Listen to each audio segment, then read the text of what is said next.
दोस्तों, आपने दुनिया भर के कई सारे ब्रिज या पुल देखे होंगे, लेकिन आज हम आपको कोलकाता के हावड़ा ब्रिज के बारे में कुछ ऐसी बातें बताने वाले हैं जो आपने कभी सुनी नहीं होंगी। ये ब्रिज अपने भारत में ही नहीं बल्कि पूरी दुनिया भर में प्रसिद्ध है। हैरानी की बात यह है कि आज तक इस पुल का कभी उद्घाटन ही नहीं हुआ।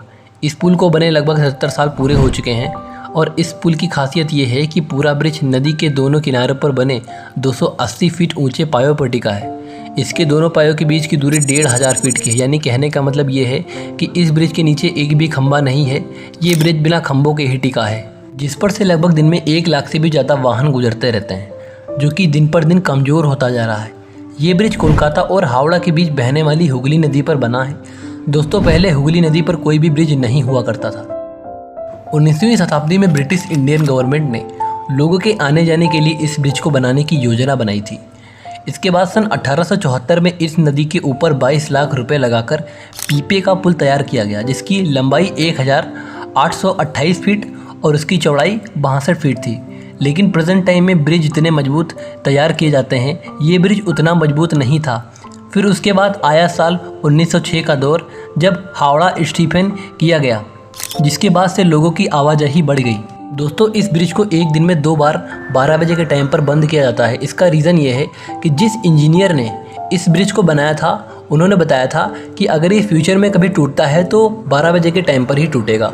लेकिन उन्होंने ये नहीं बताया था कि दिन के 12 बजे टूटेगा या फिर रात के 12 बजे। इसलिए इसको एक दिन में 2 बार 12 बजे के टाइम पर बंद किया जाता है। उसके बाद सन 1922 में न्यू हावड़ा ब्रिज का मिशन शुरू किया गया। उसके बाद अंग्रेज़ों ने यह कहा कि इस ब्रिज के नीचे ज़्यादा खंभे नहीं होने चाहिए, खंभे यानी कि पिलर, जिससे कि आने जाने वाले नाव या फिर जहाज़ों को कोई भी तकलीफ ना हो। अब ब्रिज को बनाने का डिज़ाइन तैयार किया गया। इसके बाद इंजीनियर काफ़ी डरे हुए थे, क्योंकि बिना खंभों के इस ब्रिज को बनाना काफ़ी मुश्किल था। इस ब्रिज को बनाने में केवल 4 खंभे लगाने की बात कही गई थी। इन खंभों को ब्रिज के दोनों सिरों पर लगाया जाना तय किया गया। यही कारण है कि हावड़ा ब्रिज नदी के दोनों किनारों पर बने 280 फीट ऊंचे खंभों पर टिका हुआ है। लेकिन फिर भी हावड़ा ब्रिज सालों से खड़ा है। इस ब्रिज को बनाने के लिए 26.5 हजार टन स्टील का इस्तेमाल किया गया था। इस ब्रिज के निर्माण के लिए लगभग 23.5 हजार टन स्टील की सप्लाई अकेले टाटा स्टील कंपनी ने की थी। लेकिन आपकी जानकारी के लिए बता दें कि इस ब्रिज को बनाने के लिए नट बोल्टों की जगह पर धातुओं से बनी कीलों का इस्तेमाल किया गया। जब हावड़ा ब्रिज बनकर तैयार हुआ तो सिर्फ उसे देखने के लिए लोग देश विदेश से आया करते थे। इस ब्रिज को भले ही हावड़ा ब्रिज के नाम से जाना जाता है, लेकिन इसका रियल नेम रविंद्र सेतु ब्रिज है। इसके अलावा हावड़ा ब्रिज की एक रोचक तथ्य है जो लोगों के बीच में फेमस है कि हावड़ा ब्रिज की कोई चाबी है जो कि ब्रिटेन के पास है, लेकिन ब्रिटेन ने ये चाबी अभी तक भारत को नहीं दी है।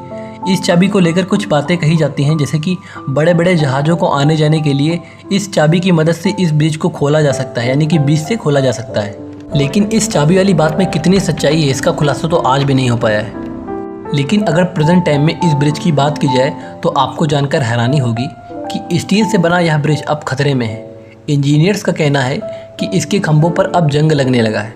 लाखों लोगों और उनके वाहनों को संभालने वाला यह ब्रिज अब खतरे में है। दरअसल कोलकाता के लोग पान खाने के ज़्यादा शौकीन हैं, जिसकी वजह से लाखों लोग इस ब्रिज पर पान खाकर थूकते हैं और फिर निकल जाते हैं, जिसकी वजह से यह ब्रिज न केवल गंदा बल्कि धीरे धीरे ख़राब होता जा रहा है और इस पर जंग लगता जा रहा है। इंजीनियर्स का कहना है कि जिन खंभों पर ब्रिज टिका है उनका साइज कम हो गया है, जिस बात से आप आइडिया लगा सकते हैं कि लोगों ने अगर गंदगी फैलाना और पान खाना थूकना बंद नहीं किया तो ये ब्रिज आपको देखने को नहीं मिलेगा। 2005 की एक घटना ने इस ब्रिज को काफ़ी ज़्यादा नुकसान पहुंचाया है। दरअसल उस समय एक कार्गो शिप इस ब्रिज के नीचे से गुजर रहा था, जिसके कारण से शिप वहां पर फंस गया, जिसकी वजह से शिप को ब्रिज से निकालने में ब्रिज को काफ़ी ज़्यादा क्षति पहुंची। इंसानों से ज़्यादा पक्षियां भी इस ब्रिज को काफ़ी ज़्यादा नुकसान पहुंचाते हैं। ये लगातार यहाँ गंदगी फैलाते रहते हैं, जिसकी वजह से इस ब्रिज को काफ़ी ज़्यादा क्षति पहुँचती रहती है। यही वजह है कि कोलकाता की सरकार इस ब्रिज को साफ़ करने के लिए हर साल 5 लाख रुपये खर्च करती है। इस ब्रिज को बचाने के लिए हर साल पेंट भी किया जाता है। इस ब्रिज को पेंट करने में लगभग 50,000 लीटर पेंट की ज़रूरत पड़ती है, जिसकी वजह से पूरे 65 लाख रुपए लगाए जाते हैं। इस बात से आप आइडिया लगा सकते हैं कि इस ब्रिज को बचाने के लिए सरकार की तरफ से अच्छा खासा पैसा भी खर्च किया जाता है, लेकिन फिर भी लोग पान खाकर थूकना और गंदगी फैलाना कम नहीं करते। वो दिन दूर नहीं कि लोग अगर इसी तरीके से गंदगी फैलाते रहे इस ब्रिज पर, तो आप इस ब्रिज को जल्द ही खो देंगे। तो दोस्तों, क्या आप इस ब्रिज पर गए हैं? प्लीज़ हमें कमेंट में ज़रूर बताइए। तो दोस्तों, अगर आपको ये वीडियो अच्छा लगा हो तो प्लीज़ इस वीडियो पे लाइक ज़रूर कीजिए। तब तक के लिए जय हिंद।